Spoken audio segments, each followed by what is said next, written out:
नमस्कार। द्वीप दर्पण में आप सभी का स्वागत है। आइए एक नज़र डालते हैं आज के मुख्य अंश पर। अंतर्राष्ट्रीय वन दिवस पर उपराज्यपाल का संदेश, सतत पादप संरक्षण रणनीतियों पर कार्यशाला का हुआ आयोजन और मुख्य निर्वाचन अधिकारी ने किया राजकीय मुद्रणालय का दौरा। अब द्वीप दर्पण विस्तार से।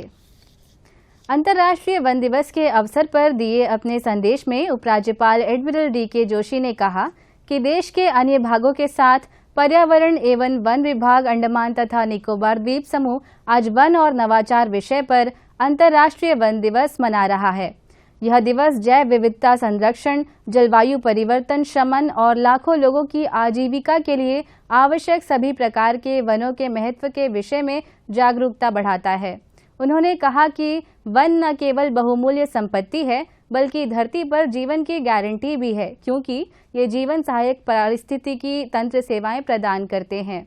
उपराज्यपाल ने कहा कि ये मृदा और जल संरक्षण, कार्बन भंडारण और स्वच्छ हवा प्रदान करने और साथ ही भूस्खलन, चट्टान गिरने या हिमस्खलन जैसे प्राकृतिक खतरों से सुरक्षा प्रदान करते हैं। और सबसे महत्वपूर्ण बात यह है कि ये नवीकरणीय ऊर्जा का स्रोत है और कार्बन को अलग करने की उनकी क्षमता के माध्यम से जलवायु परिवर्तन को कम करने का एक महत्वपूर्ण साधन है।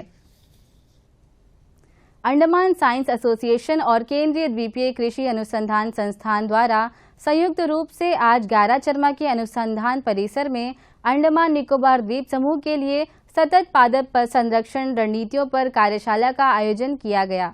इस मौके पर केरल के कृषि महाविद्यालय के डीन डॉक्टर मणि चेलप्पन मुख्य अतिथि थे, जबकि कृषि निदेशक विक्रम सिंह तथा क्यारी के पूर्व उप महानिदेशक डॉक्टर N.K. कृष्ण कुमार सम्माननीय अतिथि थे।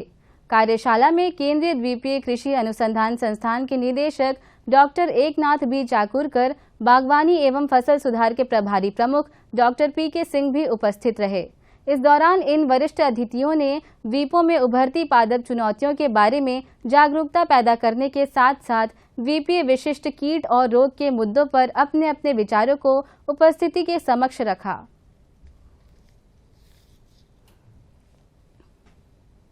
Andaman Science Association and ICR Center Agricultural Inland Agricultural Research Institute to bring up this workshop, the sustainable plant protection strategies for Andaman Nicobar, and I wish all the very best. आप सब लोगों ने sir एक इस workshop को रखवाया जिसके अंदर हमारे ऑफिसर अब अगले 2 दिन के लिए यहाँ पर ट्रेनिंग लेंगे। मेरे सारे किसान भाइयों को मैं ये बात एक और बार बोलना चाहूंगा, हमारे LG सर ने हमको और यहाँ कैरी इंस्टीट्यूट के रिस्पेक्टेड साइंटिस्ट को 3 काम करने को कहा है।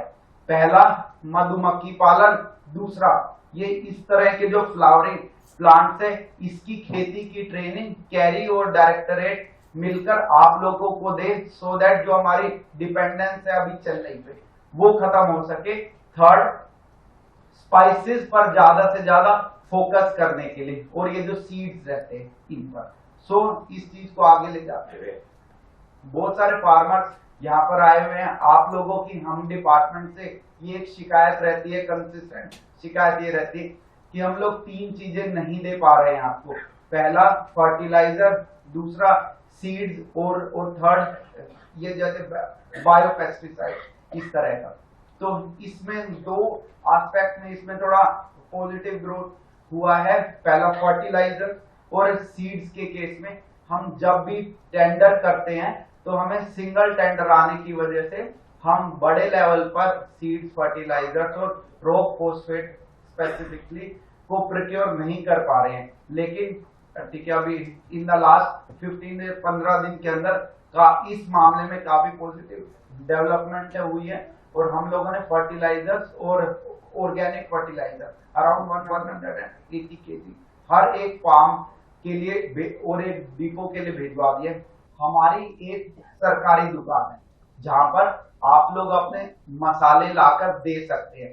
पहले वहां पर कुछ दिक्कत हुआ करता था, अब हमने उसमें 2 चेंजेस किए हैं। पहला चेंज, किसी भी फार्मर को आकर रजिस्ट्रेशन फीस नहीं देनी। मैं आप सभी किसान लोगों के माध्यम से भी ये बोलना चाहूंगा कि आप अपने और दोस्तों में भी आप बात बताएं कि डिगलीपुर से लेके कैंबल बे तक कोई भी फार्मर अगर अपने प्रोड्यूस को, किसी भी तरह के प्रोड्यूस को, मसाले, स्पाइसेस, इसको अगर लाकर हमारी गवर्नमेंट की वाटिका दुकान पर बेचना चाहता है तो उसको 0 कॉस्ट देना पड़ेगा। हमारे साथ डायरेक्टर एग्रीकल्चर हैं, क्योंकि इन्होंने चौबीस sir was very very apprehensive कि लोग सब्सिडी से रिलेटेड क्वेश्चंस पूछेंगे और इनपुट सप्लाई से रिलेटेड क्वेश्चंस पूछेंगे, लेकिन विक्रम सिंह जी ने तो like he has cleared all the doubts. आपकी जितनी भी रिसेंट अपडेट्स हैं, डिपार्टमेंट जो जो काम कर रहा है, जो एडवांसेस हो रहे हैं डिपार्टमेंट में, वो आपके सामने रख दिया है। एग्रीकल्चर ऑफिसर्स आपके साथ हैं, फार्मर्स आप सब एक स्टेज पे हैं। I think this is one of its kind of opportunity for all of us. तो आप सभी को पता है कि डिपार्टमेंट की क्या स्कीम्स है, डिपार्टमेंट कैसे आपको बेनिफिट करना चाहता है, कैरी किस तरह से अपना रोल निभा सकता है। तो अब आप एक तरह से पूरी प्रोसेस को समझ रहे हैं और इस वर्कशॉप के उद्देश्य को भी अब मुझे लगता है सभी को समझ में आ गया है। तो सारे एग्रीकल्चर ऑफिशियल से भी आई वुड रिक्वेस्ट कि they take part in this interaction session very very actively. Andaman और निकोबार ऐसा एक समूह, द्वीप समूह है where biodiversity is very important। जैसे हम हवाई जहाज से यहाँ पोर्ट ब्लेयर में उतरते हैं, जैसे जैसे पोर्ट ब्लेयर समीप आता है तो काफी बिल्डिंग मुंबई जैसा दिखता है, लेकिन otherwise there are lot of areas fully covered under forest. और ये गवर्नमेंट बार बार कोशिश भी करते हैं कि why not use Andaman and Nicobar for oil palm cultivation। There cannot be something more dangerous to the Andaman and Nicobar biodiversity than cultivation of oil palm। ये Sagarmala scheme में उन्होंने कह रहे थे कि एक island we will take and we wanted to go। My request is, हाँ, एक तरफ से हम देश की तरफ देखें तो our import bill is more than 1.5 lakh crores for only importing palm oil। 55% of our जो तेल हमने यूज करते हैं भारत देश में उसका पाम ऑयल है, और ज्यादा से ज्यादा इंडोनेशिया और मलेशिया से। लेकिन इसके लिए हम अंडमान द्वीप का जो बायोडाइवर्सिटी है, कोई भी आइलैंड हो, उसको हमने अगर पाम ऑयल में और ऑयल पाम खेती में लगाए तो इसके अलावा और दुरदृष्ट कुछ भी नहीं कर सकता। So my request is, don't quote me, but you have to use your own media to see that people don't use, क्योंकि हम sustainability की बात करें। And oil palm, it is a very very water guzzling plant, and when you bring oil palm, you have to destroy quite a lot of the biodiversity। अगर आपके द्वीप समूह में ऐसा कोई द्वीप हो जहां it is not with forest covers, वो अलग बात है। और जितने भी हम अंडमान द्वीप का थोड़ा सा परिवर्तन करें, it is not going to make a big difference in oil palm. Lok Sabha चुनाव के भाग के रूप में मुख्य निर्वाचन अधिकारी BS जगलान ने कल अपेक्षित चुनाव प्रपत्रों, विशेष रूप से भारत के निर्वाचन आयोग द्वारा निर्धारित विनिर्देशों के अनुसार मतपत्र एवं डाक मतपत्र की छपाई और आपूर्ति के लिए की गई व्यवस्था की निगरानी के लिए राजकीय मुद्रणालय का दौरा किया। यात्रा के दौरान सूचना, प्रचार एवं पर्यटन निदेशक डॉक्टर जतिंदर सोहल भी उपस्थित थे। मुख्य निर्वाचन अधिकारी ने मशीन अनुभाग, बाइंडिंग अनुभाग और गैजेट अनुभाग ऑफसेट यूनिट का दौरा किया और अनुभागों में कार्यरत कर्मचारियों के साथ बातचीत की। उन्होंने अपने दौरे के दौरान छपाई की जा रही चुनाव संबंधी गैजेट अधिसूचनाओं की प्रतियां भी देखीं। मुख्य निर्वाचन अधिकारी ने विभिन्न चुनाव संबंधी सामग्रियों की छपाई में समर्पित सेवा के लिए कर्मचारियों की सराहना की। राजकीय मुद्रणालय के प्रबंधक ने मुख्य निर्वाचन अधिकारी को प्रेस की कार्यप्रणाली के बारे में जानकारी दी। मुख्य निर्वाचन अधिकारी ने राजकीय मुद्रणालय के प्रबंधक को चुनाव के सुचारू संचालन के लिए चुनाव सामग्री, विशेषकर मतपत्र की समय पर छपाई और आपूर्ति सुनिश्चित करने का निर्देश दिया। भारत के निर्वाचन आयोग द्वारा सत्यजीत मंडल को अंडमान निकोबार द्वीप समूह के संसदीय निर्वाचन क्षेत्र के लिए व्यय पर्यवेक्षक नियुक्त किया गया है।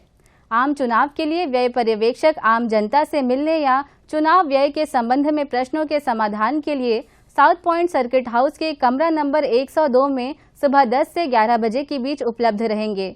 उनके प्रवास की अवधि 23 मार्च तक होगी और उसके बाद 25 मार्च से 18 अप्रैल तक दूसरी यात्रा होगी। मुख्य निर्वाचन अधिकारी BS जगलान ने कल अंडमान लॉ कॉलेज का दौरा किया और छात्रों और कर्मचारियों से बातचीत की। मुख्य निर्वाचन अधिकारी ने लोकसभा आम चुनाव पर अंडमान लॉ कॉलेज के सभी छात्रों को संबोधित किया और उन्हें एक जागरूक मतदाता बनने के लिए प्रोत्साहित किया। उन्होंने 19 अप्रैल को आगामी चुनाव में बड़े पैमाने पर वोट डालने का भी आह्वान किया। मुख्य निर्वाचन अधिकारी ने छात्रों को मतदाता सूची और निर्वाचक नियमावली में अपना नाम जांचने की सलाह दी और बताया कि यदि उनका नाम मतदाता सूची में है तो वे मतदान कर सकते हैं। उन्होंने उनसे मतदाता सूची और निर्वाचक नियमावली में अपने नाम की जांच और सत्यापन करने का आग्रह किया। वे अपना नाम voter helpline app, online website के माध्यम से देख सकते हैं या अपने सभी चुनाव संबंधी प्रश्नों के लिए टोल फ्री नंबर 1950 पर कॉल करें। मुख्य निर्वाचन अधिकारी ने एक बार फिर सभी युवा मतदाताओं से 19 अप्रैल को होने वाले चुनाव में मतदान करने का अनुरोध किया है। द्वीप दर्पण की अगली कड़ी इस अंतराल के बाद।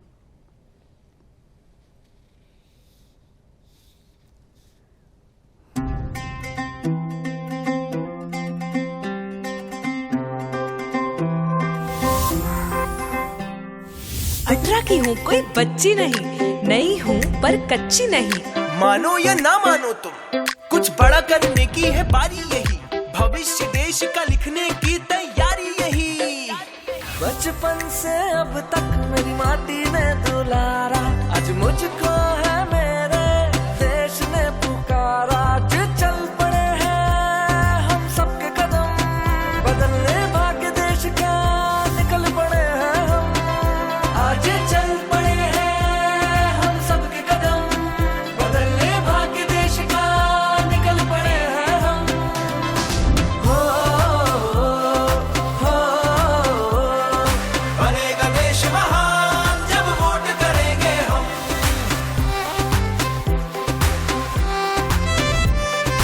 ये जीवन ये तन मन सब कुछ है तुम्हारा, आज मुझको है मेरे देश ने पुकारा। जो सोचे और ठाने तो करके दिखा दे, ऐसे है मेरे देश के फौलादी इरादे। आज चल पड़े हैं हम सबके कदम, बदलने भाग्य देश का निकल पड़े हैं हम। हो बनेगा देश महान जब वोट करेंगे हम।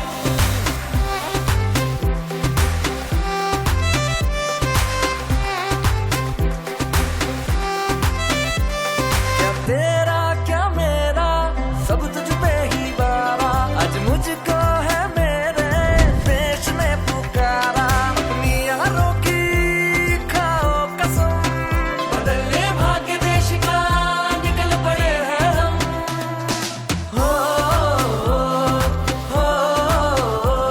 कश्मीर से कन्याकुमारी है सब अपने, यहाँ पे कोई बेगाना नहीं। हम तो यहाँ पे सब देश के दीवाने, तो हमसे कोई टकराना नहीं। आवाज यही, अधिकार यही, आजादी का पुरस्कार यही, लोकतंत्र का पहले संस्कार यही, संस्कार यही। अपनी यारी की खाओ कसम, करेंगे अपना पहला वोट देश के लिए हम। ये जीवन फर्स्ट टाइम जी सर, सब कुछ है तुम्हारा, आज मुझको है मेरे देश ने पुकारा।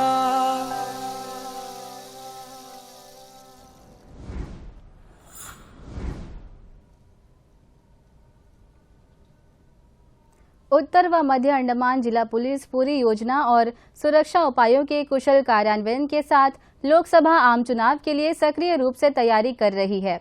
चुनाव की तैयारी और योजना बनाने तथा जिला प्रशासन के साथ समन्वय स्थापित करने के लिए एक समर्पित चुनाव सेल का गठन किया गया है। उत्तर व मध्य अंडमान के पुलिस अधीक्षक जिले के सभी थानाध्यक्षों के साथ रंगत और डिगलीपुर के उप विभागीय पुलिस अधिकारी नियमित रूप से सभी मतदान केंद्रों का दौरा कर रहे हैं। इस इलाके के सुरक्षा पहलुओं का निरीक्षण कर रहे हैं। जो भी कमियां पाई जाती हैं उन्हें तत्काल समाधान के लिए उपयुक्त अधिकारियों के समक्ष उठाया जाता है। साथ ही सभी मतदान केंद्रों पर आवश्यक तैयारियां हेतु परिवहन एवं संचार व्यवस्था सुनिश्चित कर ली गई है। सुरक्षा कर्मियों की पर्याप्त व्यवस्था सुनिश्चित करने के लिए उत्तर व मध्य अंडमान जिले के सभी पुलिस स्टेशनों के साथ CAPF कर्मियों को तैनात किया गया है।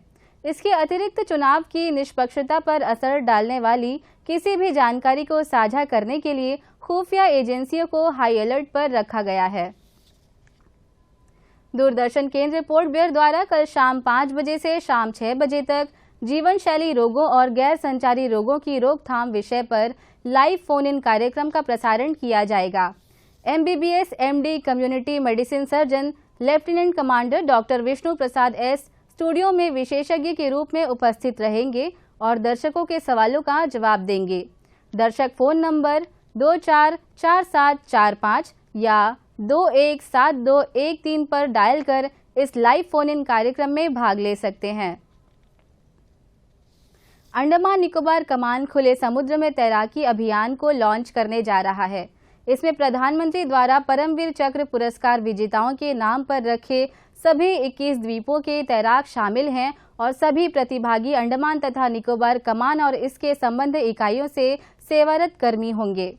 कल सुबह 11 बजे मरीना पार्क से नेताजी सुभाष चंद्र बोस द्वीप तक पहली तैराकी आयोजित की जाएगी। इस तैराकी को अंडमान निकोबार कमान के commander in chief air marshal Saju Balakrishnan झंडी दिखाकर रवाना करेंगे। बार बार उद्यमियों द्वारा बोरवेल संचालन की प्रक्रियाओं का पालन नहीं करने वाले अवैध जल उत्खनन की शिकायतें प्राप्त हो रही हैं। शिकायतों पर संज्ञान लेते हुए जिला प्रशासन ने कई जल आपूर्तिकर्ताओं के परिसरों में छापेमारी की और पाया कि कंपनियां पानी का मीटर लगाए बिना भारी मात्रा में पानी निकाल रहे हैं। फर्मों को चेतावनी जारी की गई और पानी के मीटर लगने तक टैंकरों से पानी की सप्लाई बंद करने के निर्देश दिए गए। दक्षिण अंडमान के उपायुक्त ने सभी थोक जल आपूर्तिकर्ताओं को भूजल निकासी के लिए नियमों और विनियमों का पालन करने का निर्देश दिया है और आगे कहा है कि पीने के पानी के अलावा किसी भी अन्य उद्देश्य के लिए किसी भी ऊर्जावान साधन के माध्यम से भूजल निकालने की अनुमति नहीं दी जाएगी। दक्षिण अंडमान के उपायुक्त ने आगे इस बात पर जोर दिया कि द्वीपों में देखा गया जल संकट अवैध भूजल निष्कर्षण के कारण है। इसके अलावा यह भी निर्देश दिया गया है कि सभी थोक जल आपूर्तिकर्ताओं को अनिवार्य रूप से केंद्रीय भूजल एजेंसी के साथ खुद को पंजीकृत करना होगा। और अब अंतर्द्वीपीय जलयान यात्रा संबंधी सूचना। MV रानीचंगा, स्वराज द्वीप और लॉन्ग आइलैंड होते हुए रंगत की यात्रा पर कल सवेरे 5:30 बजे फिनिक्स बे जेट्टी से प्रस्थान करेगा और इसकी वापसी कल ही दोपहर 12 बजे उन्हीं रास्तों से होते हुए रंगत से पोर्ट ब्लेयर के लिए होगी। MV छोलदारी स्वराज द्वीप की यात्रा पर कल सवेरे 6:30 बजे फिनिक्स बे जेट्टी से प्रस्थान करेगा और इसकी वापसी कल ही सवेरे 9 बजे स्वराज द्वीप से पोर्ट ब्लेयर के लिए होगी। MV लॉन्ग आइलैंड शहीद द्वीप की यात्रा पर कल सवेरे 6:30 बजे फिनिक्स बे जेट्टी से प्रस्थान करेगा और इसकी वापसी कल ही सवेरे 8:45 पर शहीद द्वीप से पोर्ट ब्लेयर के लिए होगी। MV कछाल शहीद द्वीप की यात्रा पर कल दिन में 11 बजे फिनिक्स बे जेट्टी से प्रस्थान करेगा और इसकी वापसी कल दोपहर बाद 2:30 बजे स्वराज द्वीप से पोर्ट ब्लेयर के लिए होगी। MV बाराटांग स्वराज द्वीप की यात्रा पर कल दिन में 11:30 बजे फिनिक्स बे जेट्टी से प्रस्थान करेगा और इसकी वापसी कल ही शाम 3:30 बजे शहीद द्वीप से पोर्ट ब्लेयर के लिए होगी।